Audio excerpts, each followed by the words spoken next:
U.S. diplomats have been ordered to leave the U.S. consulate in the Chinese city of Chengdu. Right now, staff is getting ready to go. Cameras spotted 2 moving trucks entering the premises. By 9 o'clock tonight, that consulate should be officially closed.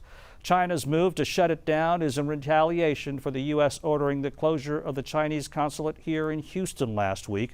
But what does that mean for Houston? Our Matt Doherty takes a look. On Montrose Boulevard today, the building of Houston's Chinese Consulate General is vacant.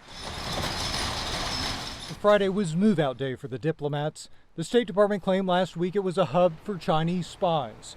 Officials claim spies stole medical research from MD Anderson Cancer Center and the Texas A&M University Medical System.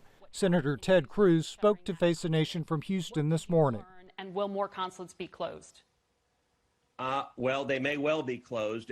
That consulate was closed because it had been engaged in espionage. It had been engaged in intellectual property theft. They used it as a base for spying in Houston and throughout the Southwest.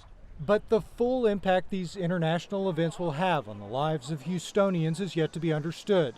We reached out to the Greater Houston Partnership to ask what happens next. In a statement, the organization's president says they're aware of the allegations and hope China will take immediate action. Bob Harvey says, quote, "We look forward to the reopening of the consulate in Houston once these concerns are addressed." According to the organization's annual data, more than 75,000 Houston area residents were born in China.